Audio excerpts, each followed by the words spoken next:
But right now, we're going to head out into Springfield, where James Villalobos is standing by live. Hey, James. Hey, Jana, so I'm standing on Tapley Street. This area right here is notorious for flooding. Earlier today, there were several cars that had to make their way around it. But as you can see behind me, a lot of that water has now receded. But when those downpours came down in all that severe weather, Springfield was not the only community that was affected. Take a look at this video sent to us by Jake and Samantha in Chicopee. What you're seeing is the aftermath of a lightning strike at the end of their driveway. The strike, so strong, it sent pieces of cement flying, one of them smashing into the back windshield of their car.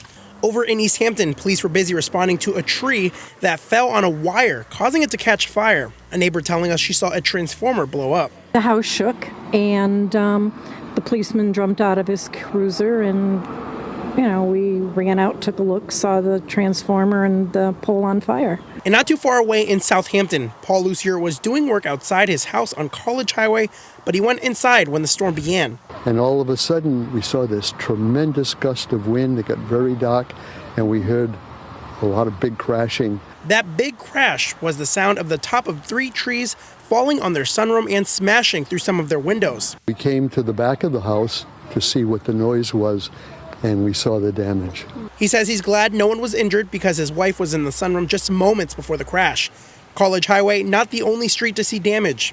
Less than a quarter mile away on Valley Road, you can see that branch that came down directly on the wires. The fire department was also on scene, but there are no reports of any injuries. We also came across branches down on Strong Road, East Street, and Pleasant Street. The damage was generally in one area of town. We drove around. We didn't see any widespread damage. Although his house was damaged, Lucier says, I just have to look at the positive part. It could have been a lot worse. Now today is a good reminder to make sure that you have the Western Mass News app in case of any severe weather. I'm live in Springfield, James Villalobos, Western Mass News.